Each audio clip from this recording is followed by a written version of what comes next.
Welcome to A Date with Darkness podcast, where I will be discussing the impact of hurtful and abusive relationships and how to overcome them so that you can move through your pain and get to the kind of healthy relationships you want, need, and deserve. I'm Dr. Natalie Jones. I'm a licensed psychotherapist based in California.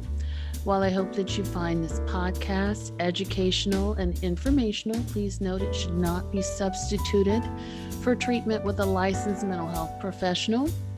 Also, due to the nature of the podcast, some of the information presented on the show can be sensitive to some of my listeners, so please note that listener discretion is advised. Hello and welcome. Thank you so much for listening to the show. I am happy to be back after a little break, and I have a wonderful show prepared for you today, and I hope you really like it. Before we get into the show, here's a few notes on housekeeping. If you have any questions, comments, or concerns about the show in general, please do email us at adatewithdarkness@gmail.com. That link is also placed in the show notes for the show. If you have a question that you would like answered on the show, please also send that to adatewithdarkness@gmail.com. And I have gotten a lot of listener questions and suggestions, and please know I am taking note of all of them. I may not be able to respond to all of them fairly quickly, but please note I have received those, and I am looking at those and incorporating those into the show, and I want to thank you for reaching out and expressing support and asking questions and making suggestions. Those things are really appreciated, as well as your support by listening to the show.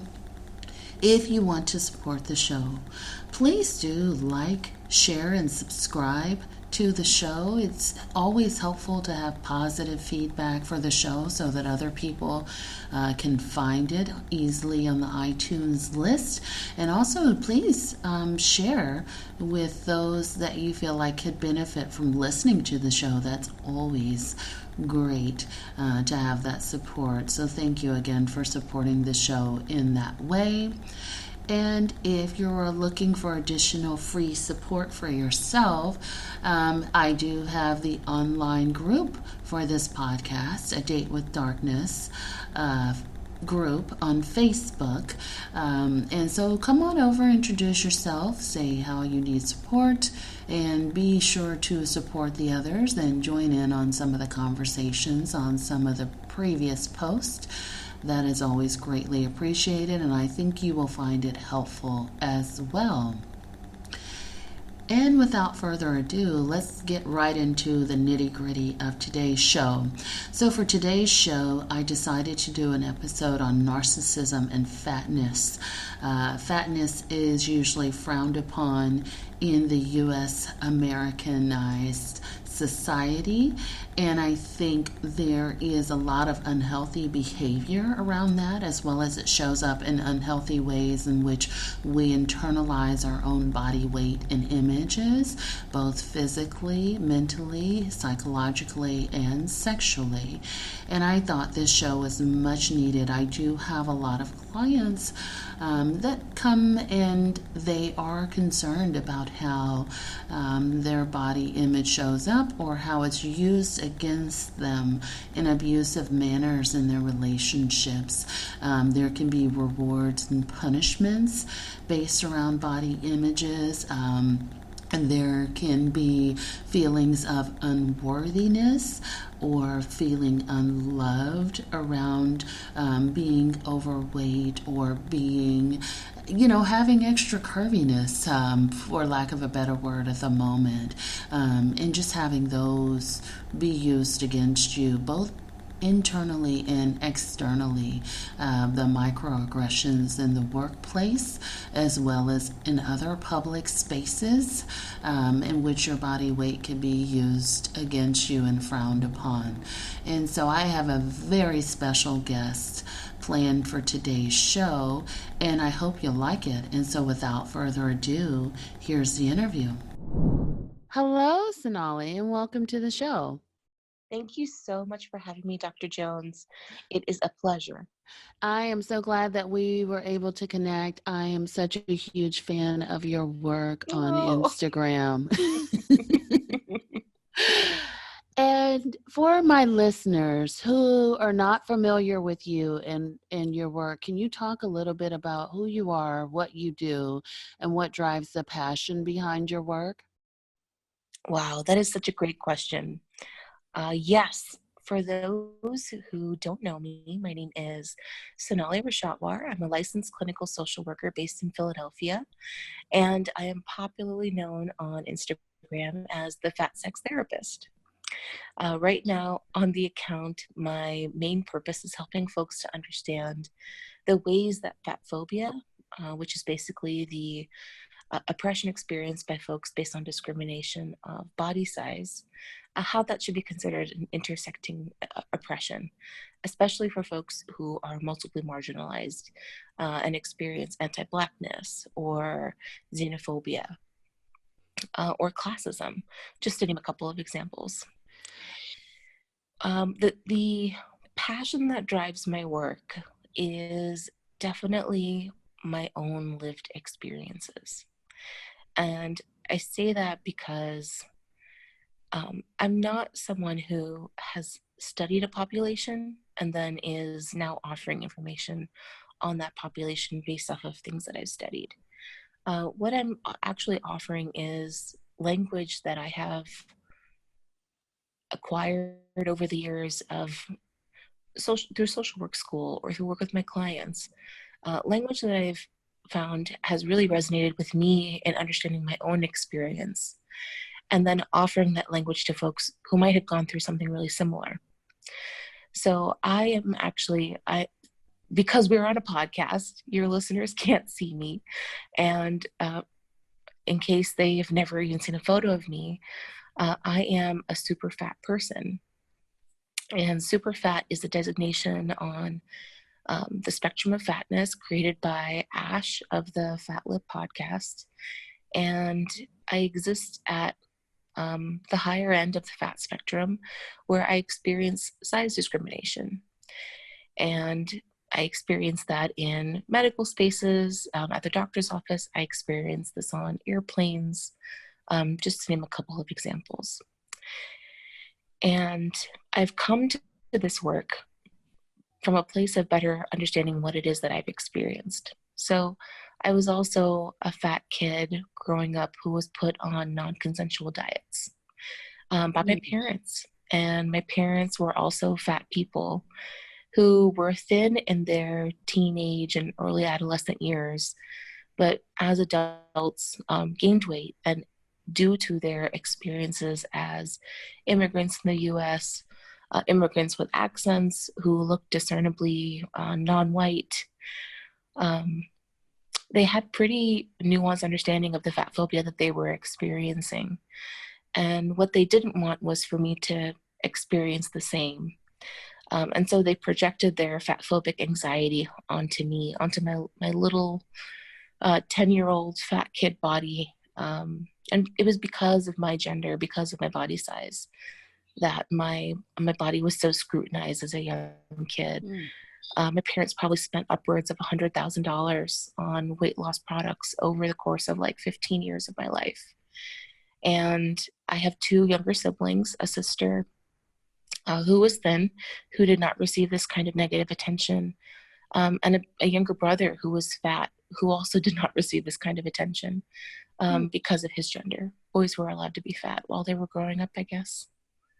Wow. Um, can you talk a little bit? And thank you so much for sharing your story and being so open and candid. And I think your story resonates with a lot of people, a lot of women, especially women of color. And I'm wondering, from your perspective, can you share the difference between a fat phobia versus a fat oppression, if that makes sense? Yeah, I don't know if either of those are different necessarily, but I can offer some examples. Okay. So when I think about fat phobia, I think sometimes that it looks like similar to the ways we understand structural racism. I understand fat phobia the same way. So there are different levels to the way that we can experience fat phobia. We can experience fat phobia in an internalized way, where if I've internalized fat phobia, I might consider my fat body less worthy as compared to a thin body or just a body that is smaller than mine. And that might make me less likely to ask for the physical touch that I need, like hugs, because I might assume that people don't want to touch my fat body because it's so repulsive. So if I've internalized fat phobia, I can struggle with those types of thoughts and struggle with that kind of self-advocacy. We can experience fat phobia interpersonally. And so sometimes that can look like when you come to your high school friend's baby shower, and these classmates who you might not have seen for decades will say things like, "Oh my gosh, you look so great. Have you lost weight?" And for all they know, you might have actually gained weight, and that just makes you feel like crap. And that can Yes. be an interpersonal form of fat phobia, where actually we are reifying this idea that thinner is better, and we are telling our fat friends that their fat body is not as attractive or desirable or worthy or beautiful or necessary, when considering that body diversity is a necessary, we need it. Even if we all ate exactly the same thing, our bodies would still look different. The same quantities, the same exact foods. So fat phobia interpersonally can look like a conversation.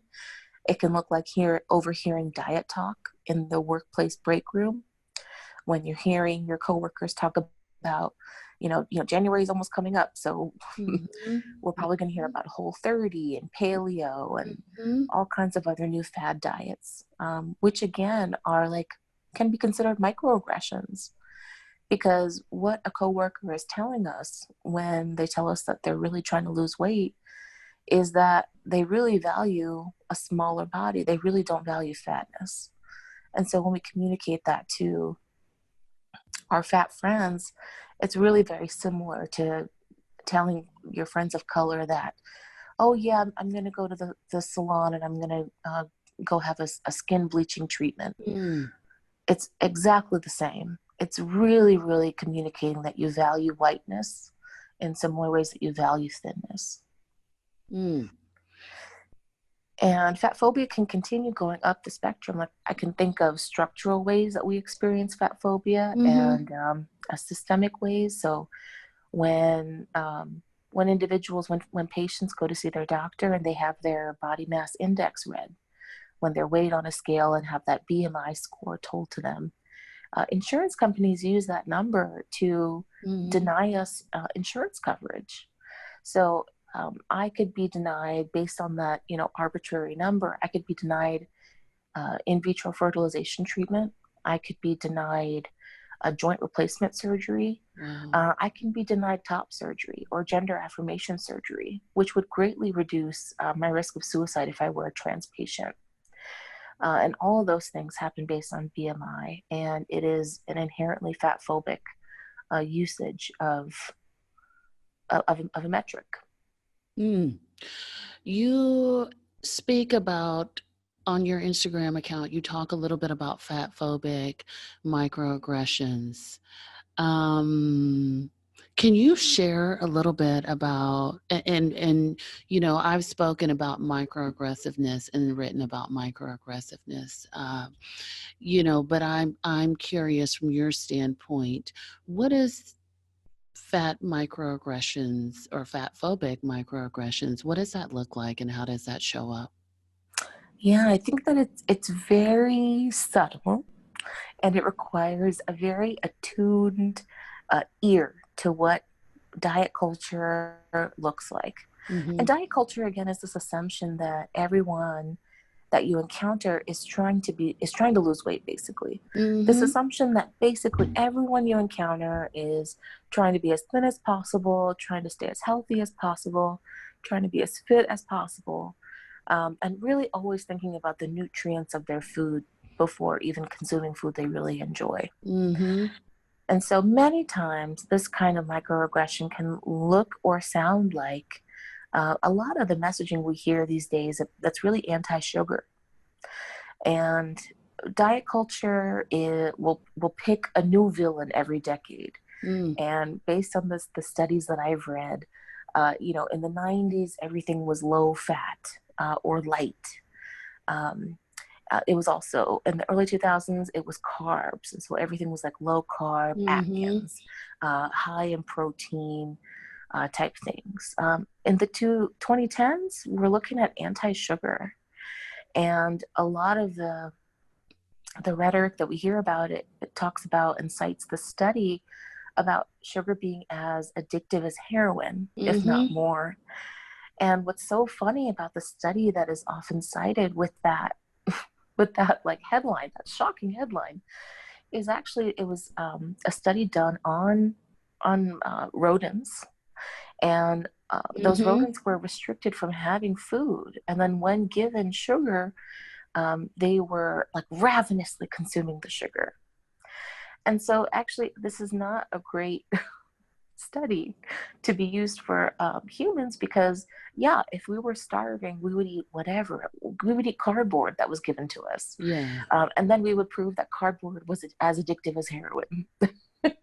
Absolutely. When you put it that way.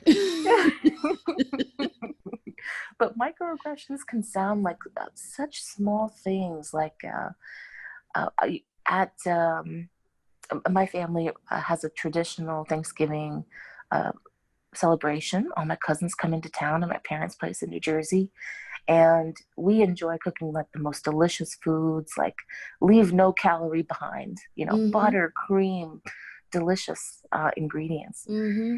And sometimes what we have to check each other about is making sure that we're not food policing each other.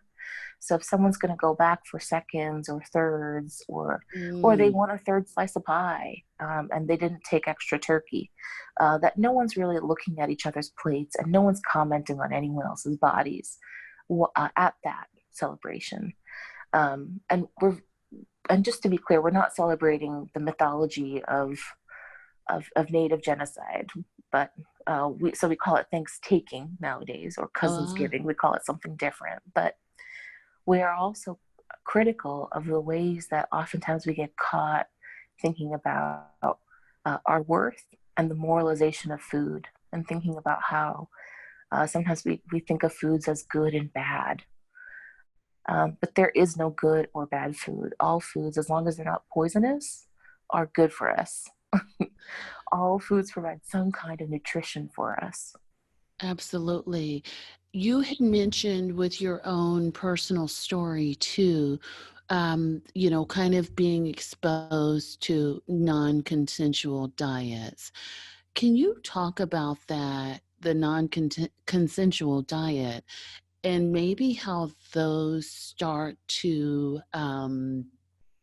help us or hurt us into forming these ideas of self-worth? Absolutely. I was first put on non consensual diets around the ages of 9 and 10. Mm-hmm. So we're thinking pre puberty, and definitely a small but growing child's body. When I look at images of myself, I just look like a regular chubby kid, a very normal sized kid. And at first, what I was encouraged to do was to restrict the amount of food that I was eating. And this would be communicated to me, especially at public gatherings, like family, friends, parties, Mm. like for a holiday or birthday party. And oftentimes, these rules were enforced by my father, which was really interesting because he likes to consider himself a patriarch of the family, and what he says goes. And so, for a lot of patriarchs, this involves a really strict and rigid control, especially over young girls' bodies. Mm. Not just the Mm. size of their bodies, but also their sexuality. Mm. Also, how aesthetically appealing they look, whether their hair is straightened, uh, whether they're whether they wear makeup to parties. is whether or not they dress according to their gender, by wearing dresses. And so a lot of these things were enforced in my family. So at first I was encouraged to restrict by my father. He would follow me to the buffet table at a family friend's party, and he would have a hand signal, and he would lock eyes and make eye contact with me, and he would have this hand signal that would remind me to reduce the amount of food that I was putting on my plate. And he was coming to the table not to refill his own plate, only to watch and monitor and surveil what it was I was putting on my plate. And it was extremely embarrassing. I was so mortified that a friend would look and see this interaction, and then I would feel shame, that I was so embarrassed that I couldn't control my own body, that someone else had to follow me to force me and hold me accountable. But what it ended up looking like actually was, many of my cousins tell me nowadays that they noticed the type of treatment I was receiving from my father, and they would ask their parents, why does Sonalee's dad treat her like that? And they noticed that it was mean and it was cruel, and I was being humiliated in front of others, and that I didn't feel good. A lot of my memories are lost from that time in my life as a child, and the ones that remain are also not very pleasant. Non-consensual diets went on from there, and my mom would take me to places like Jenny Craig as a 12-year-old. So again, when I'm mentioning these ages because as children, and during puberty especially, we gain sometimes 50 to 100 pounds in a really short window of time. And our body is doing that like elongation and then fattening, elongation and then fattening as it's growing. And at that time was when I was receiving a lot of these messages that my body was too big. I could not keep it under control. My mom was taking me to have my hair chemically straightened, which has now caused it to thin out because I have curly hair.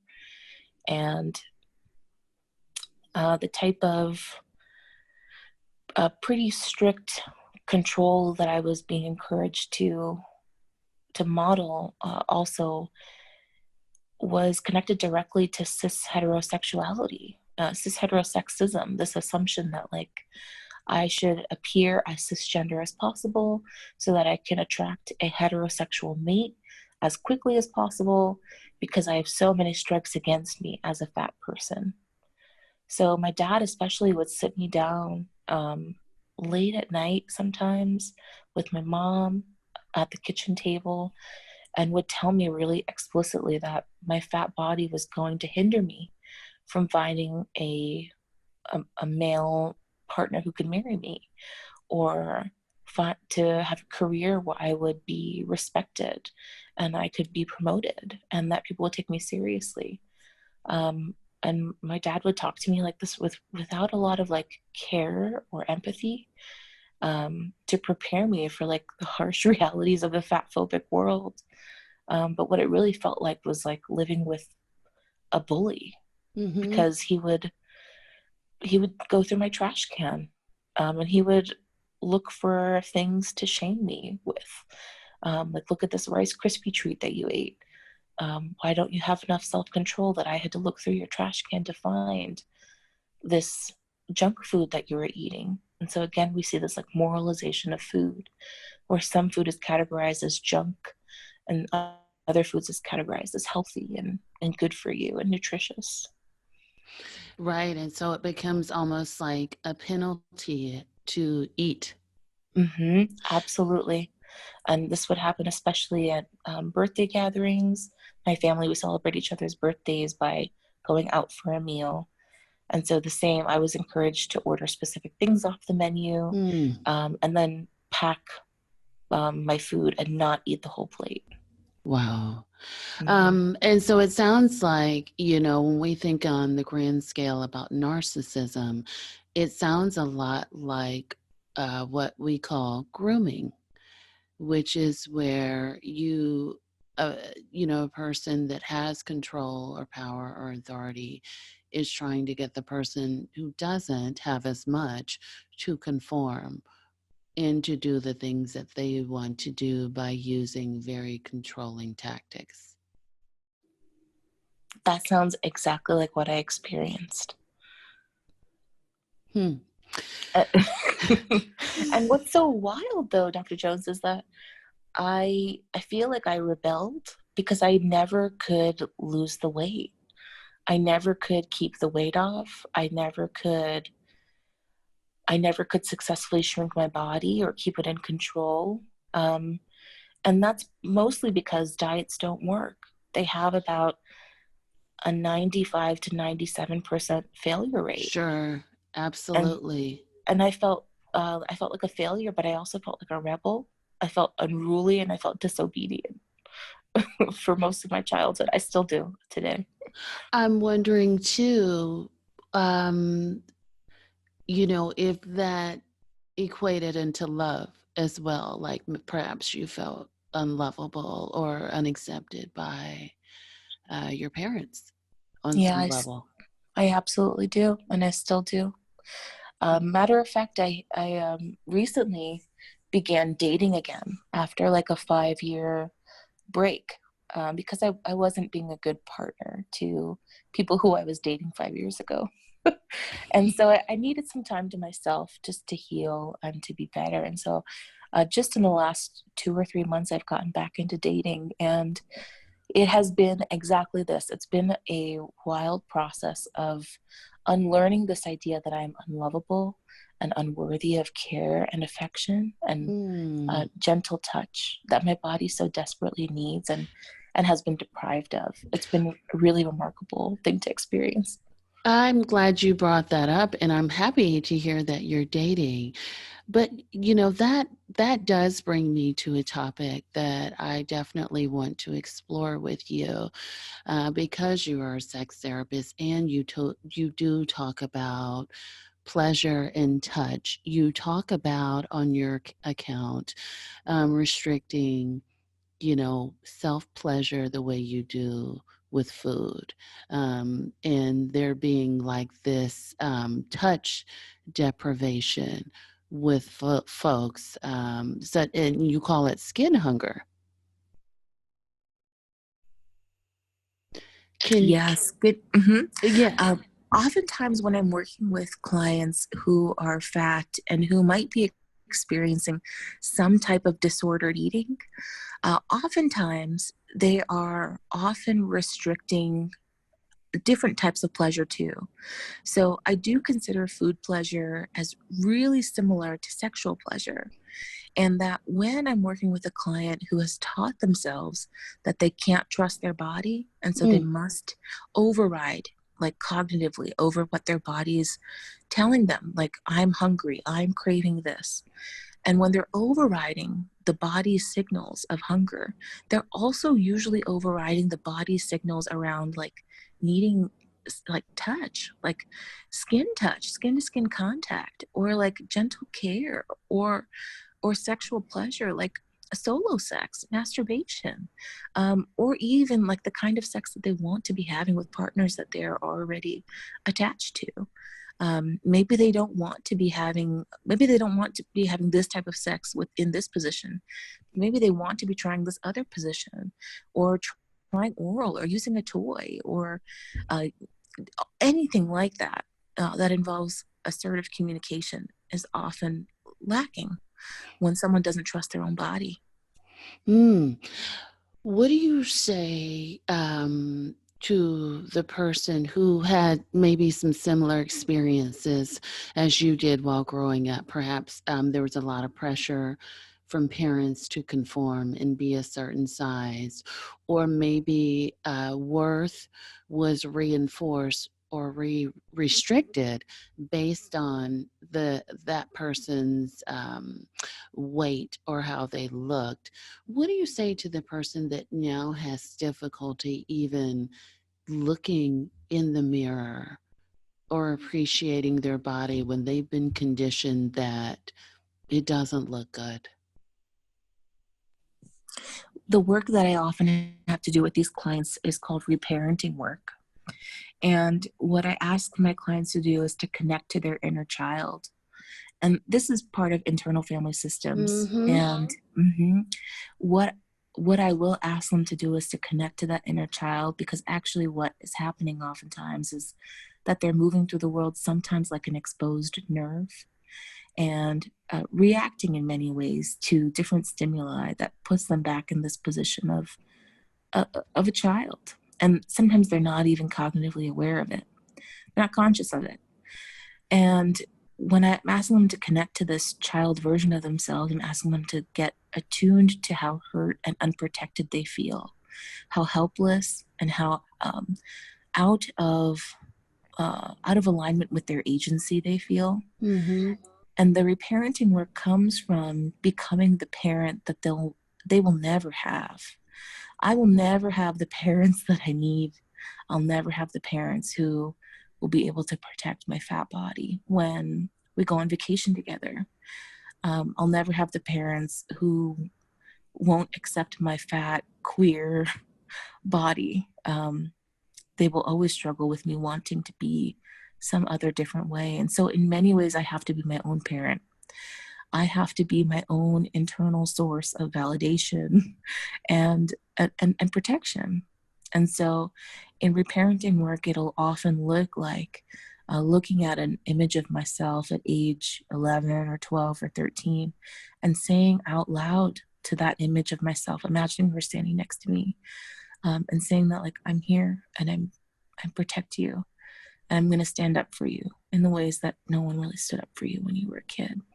And even saying this to you now, like, it still brings up tears for me, because I still move through the world as this like unprotected kid. And that's much of the work that I'm doing right now in therapy, is like connecting and standing up for this like unprotected kid that's very much still with me. It's walking right next to me all the time. Absolutely. And I think a lot of people are in the same boat, and even people that don't necessarily identify as being fat, but they struggle with weight issues, if that makes sense. Absolutely. Yeah, Also I have agree with you. similar struggles. Yeah. And so it's just, I'm curious to know your thoughts on why society is stuck on being thin beyond the, I heard you talking about managed care and doctors and this and that. Why is society stuck on thin and equating that to acceptance or better than or good looking or beautiful? I feel like it comes from two specific places. One is white supremacist colonialism. And then the second is the pressure of healthist and nutritionist policy that really started in the 80s. And so I'm thinking from a really US specific context. So for listeners who might be outside of like North America, this answer might not be completely relevant, but when I'm thinking of the origins of Western fat phobia and the ways that we know it today in this like North American context, it really is rooted in this like maybe 1600s to 1800s, like rise of capitalism and European colonialism. And the origins of fat phobia, which were really well laid out in Dr. Sabrina Strang's book, Fearing the Black Body. Fat phobia comes from anti-Blackness. And the photos that we were seeing of colonizers who were taking images, and we're thinking, just to give you a date, like, 1800s, maybe late 1800s. So around this time, we have human zoos, we have race scientists trying to come up with like weird studies to explain the mythology behind why they believe white superiority is a thing and like deserves to exist. Around this time, we're also seeing photographs of fat Black women coming out of places of Africa like South Africa, West Africa. And I'm thinking of a specific photograph, like a colonial era photograph taken in the late 1800s by Napoleon Bonaparte. And this is a photograph that was put into an article by Hess Love. And Hess wrote this article for Wear Your Voice, called basically connecting white supremacy, colonialism, and fat phobia. And what she says is that in the late 1800s, in order to create this mythology that white was better than black, it had to create a binary where there were only two choices. And in the mythology, they would connect all kinds of things to whiteness in order to make it sound better than blackness. And some of the things that they connected to whiteness was like the food that white people ate, the thinness that white people were white bodies looked like, and even the temperament that they assumed white bodies had. Now, these are all mythology because we know that white people come in all body shapes and sizes. Mm-hmm. And we know that Black folks come in all temperaments. And so these are all like racist lies and stereotypes. And in this mythology, basically was created this idea that white supremacy deserved to dominate Blackness because whites were considered thin, intellectually superior, based on the foods that they ate and the temperament that they had, and that they deserved to enslave Black folks, that they deserved to colonize and dispossess land. And this is actually the origin of fat phobia, that fatness was demonized because it was part of this mythology that fatness was linked to laziness and stupidity. And when we look at images of colonial era photographs, we can see fat Black women specifically using white colonists using their fat Black bodies as spectacle.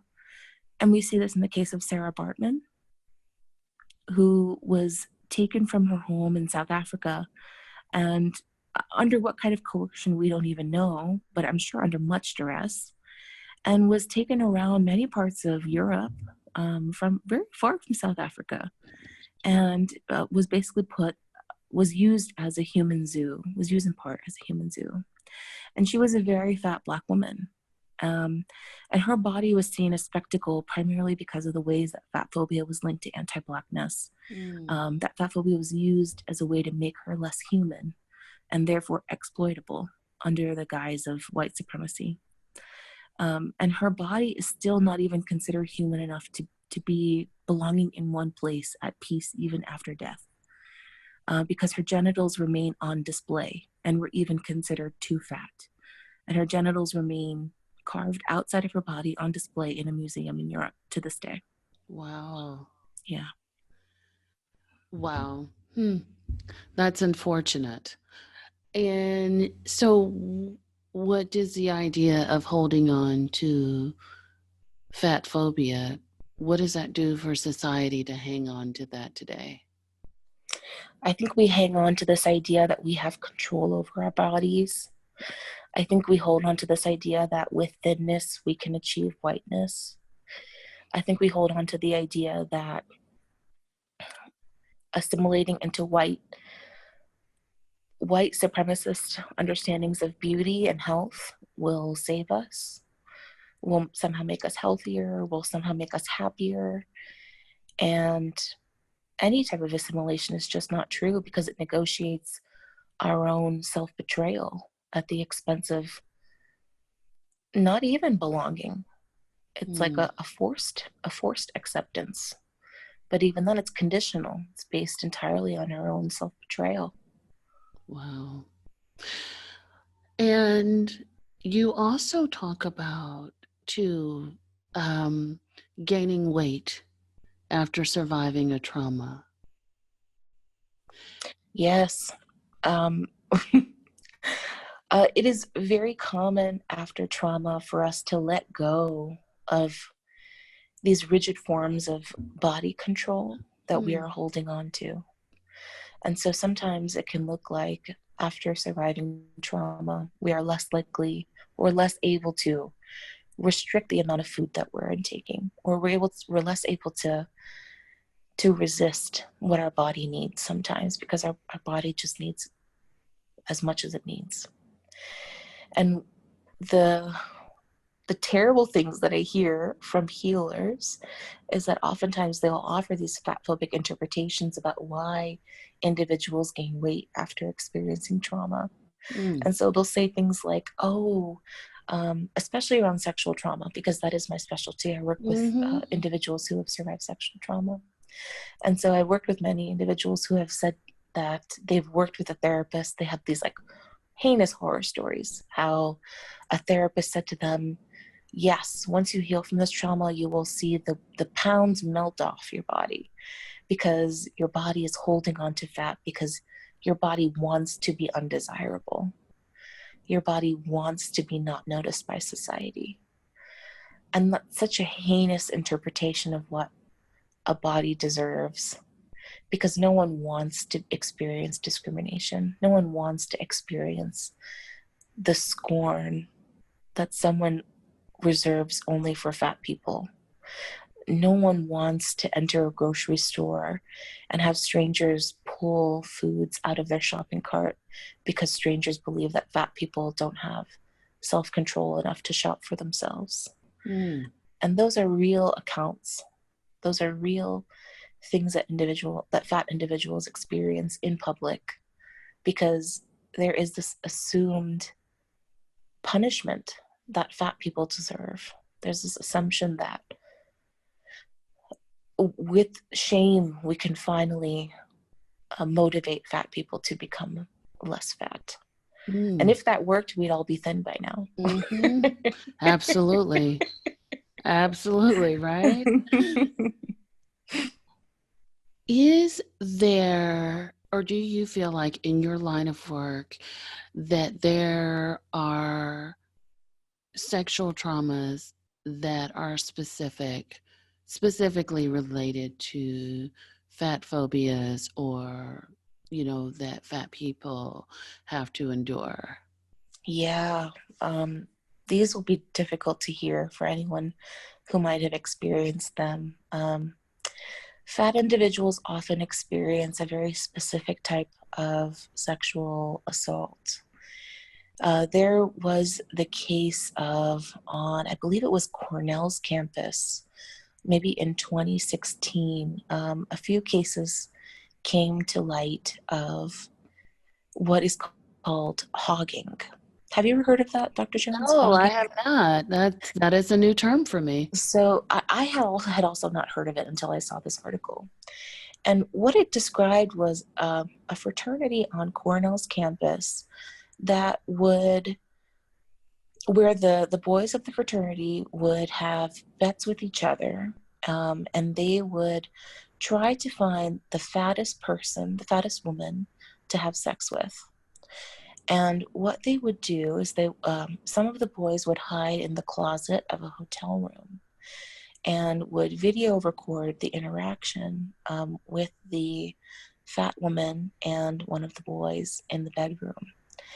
And at this time, they would also call it a rodeo if they were successfully able to trick a fat woman into having sex with them. They would also, in the room, once the boys in the closet exposed themselves and let the fat woman know that they were there recording, the boy who was on the bed with the fat woman would try to hold on to her as long as possible, and they would start a timer.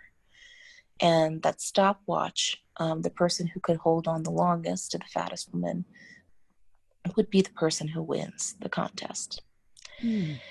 And this is a very heinous and specific targeting of fat women. And when I work with fat individuals who have experienced not exactly this, but something similar, what they experience is often this long-term internalized gaslighting, where for years after an experience similar to that, they will second guess whether someone's attraction to them is sincere, because they believe that maybe this individual is sharing screenshots of their text conversation. Maybe this individual will want to record the sex that we're having in some space that we're meeting at.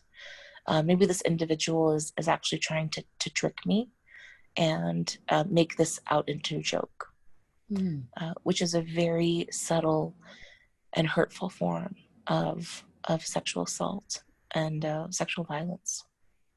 Mm. And I've heard of sexual assaults or even sex acts being more brutal or forceful because they believe that a bigger body can withstand more blunt force. I'm not sure if that's something that you've encountered as well. I do believe that to be true. I see that happen in many other spaces. I've had to tell a nail tech that the way she was scrubbing my feet was too intense. Because I think that there is this assumption that bigger bodies, that fat bodies can just handle more, but actually no, we are just as sensitive. We are Absolutely. just as sensitive as thin bodies. And we deserve Absolutely. just as much gentle touch. Absolutely. Um, and wow, that's so fascinating that these things are. I feel like it's just like there's this other world of stuff that is just never considered. I'm also wondering too, for people that don't necessarily identify as fat or they refuse to accept that they are fat or that they've even gained weight, like there's this denial, right? The denial comes in the form of buying the appropriate size clothing or Mm-hmm. accepting your size or just accepting that you look the way that you do. Mm-hmm. What do you recommend for people that refuse to just accept um and that they constantly deny and they're kind of caught up in this almost kind of like a hamster wheel of trying to get back to Mm. their what their ideal is versus accepting where they are? Well, I always talk first about what the benefit of this denial is serving them. And so I feel like we have to start at understanding why this individual is idealizing a certain weight or body size. Mhm. Sometimes this comes from having good memories at a certain body size, or wishing that they had the same energy, or wishing that they were less depressed. And maybe they're associating that with a body size. But what I like to help them to do is to remember that when living in self denial, like denial of this new reality, it's oftentimes like the self betrayal also, because when we don't wear the right pant size, we walk around every day in pain. Mm. And so that is a self inflicted pain. And so I have to ask a client, how are they benefiting from this form of self punishment? Why do they think that their body deserves this very specific form of punishment when, if they were talking to a friend or someone that they loved, they would never recommend to a friend to Mhm. walk around the world with um, what can happen when you wear pants that are too tight is that there you can get scarring on your belly. When you take off the pants, you can get welts where that tight um, string was, elastic waistband is. It can cut off circulation to different parts of your legs. It can make muscles inflamed in your lower back and can like disrupt any like sciatica that you might have that's like healing, or any other regular old lower back issues. Um, it can make GI issues worse because it's kind of like wearing a rubber band around all day Mhm. around your stomach, which is not fun for your esophagus to experience all that backup acid reflux, or for your lower intestines to experience that trapped gas. Your lower intestines want that gas to move through freely. And so Mhm. there are long-term consequences to wearing the wrong size clothes. And so I have to ask those clients, why does their body deserve that much punishment? And oftentimes this allows them to have like a release of emotions that they are actually trying to punish their body. And sometimes it's residual punishment that they've learned that their body deserved because it did not receive that love that it was worthy of receiving when they were children, when they were taught very young that fat bodies didn't deserve as much care and affection. Absolutely. Absolutely. You also talked about how putting children, and I imagine even adults to a certain extent, on diets Yes. disrupts attachment. Yes. Can you talk a little bit about that and what you mean by that? Yes. Um, if you can even imagine, there are new parents who put infants on diets in 2019.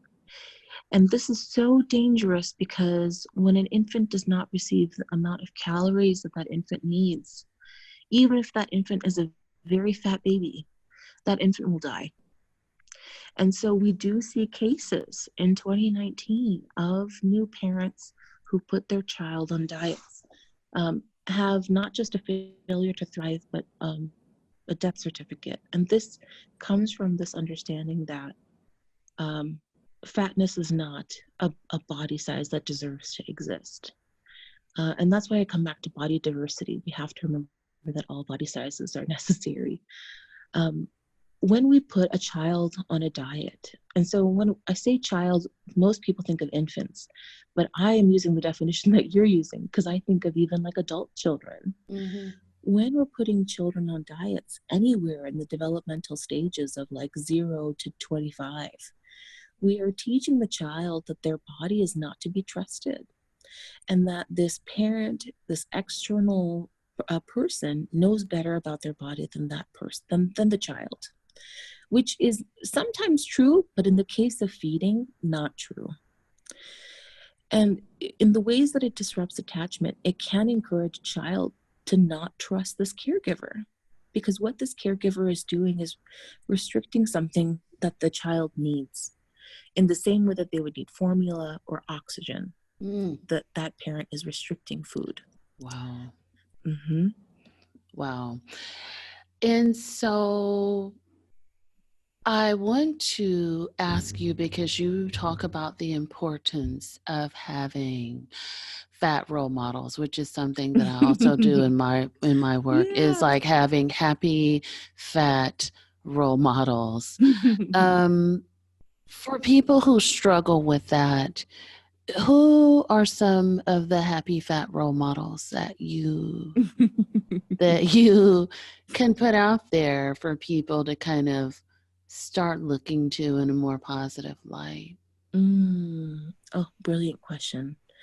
I am oftentimes looking at fat study scholars and my fat activists who I idolize and admire as individuals who I consider part of my fat community.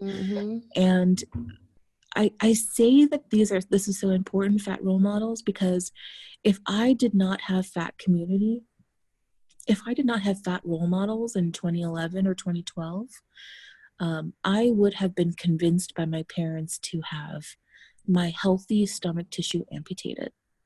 I would have been successfully convinced to do that surgery, that weight loss surgery, which I do consider amputation. I do consider that stomach amputation. Yes. I would have been convinced to do that if I did not have fat queer friends who said to me, are you bananas, Sonalee?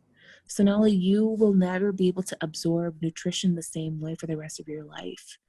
They don't even know the success rates of this surgery. It hasn't existed that long. I would have been convinced that my body did not deserve nutrition and deserved malnourishment, essentially, because it is a diagnosed malnourishment. Absolutely. So without fat community, without fat role models, I would have made a bad decision for myself. Absolutely. And that's a very self conversation. There are many individuals who do not experience that and choose weight loss surgery, and that is their decision. And I do not judge anyone else's decision, but for me, it would have been a bad one. Absolutely. And so some fat role models that I definitely recommend are Ashley Shackelford, Caleb Luna. I'm thinking of Lashawne, who is a super fat model. I think primarily of folks of color because for fat liberation in general sometimes can be a very white dominated Mm-hmm. conversation Mm-hmm. and movement. And so within that space, I feel like it's really important for queer folks of color to carve out our own space within that movement, because we experience different intersecting marginalizations that are important to consider when looking for role models, for example. Absolutely. Do you recommend yourself as a Oh, role of model? course. That's good. That's awesome. And lastly, any resources that you would recommend for people that are struggling to accept themselves, accept their fatness and their sexuality? Oh, Any beautiful. popular things that you would recommend or suggest? Beautiful. I always recommend the podcast Hood Rat to Head Rat, and that's run by Erica Hart and Ebony Donnelly. And I recommend the podcast Food Psych, that is done by Christy Harrison. She is a thin white woman who is recovering from an eating disorder, but podcast is exceptional. Mm-hmm. And I've been interviewed on there. Many fat guests have been interviewed on there, and she's a wealth of knowledge around understanding diet culture and the ways that it morphs from decade to decade, Sure. how wellness culture is actually a form of diet culture. The podcast is great, and I think it's turning into a book. So in 2020, it'll be released. I believe it's called Anti-Diet. There's also another really great anti-diet book called The Fuck It Diet by Carolyn Dooney, I believe.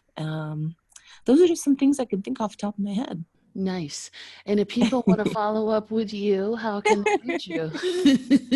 You could find me on Instagram at The Fat Sex Therapist. You will have to spell the whole thing out because I have been shadow banned. I don't know when that'll be lifted, but Wow.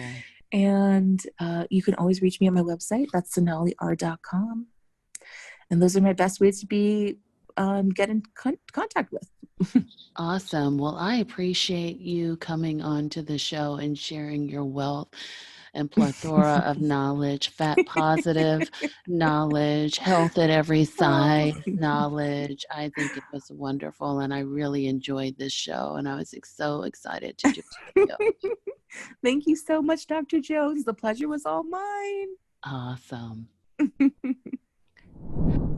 Okay, I would love to know what you thought about this show, so be sure to follow the show on Instagram and Facebook and leave your comments below the post and tell us what you thought. And until next time, be well and take care of yourselves.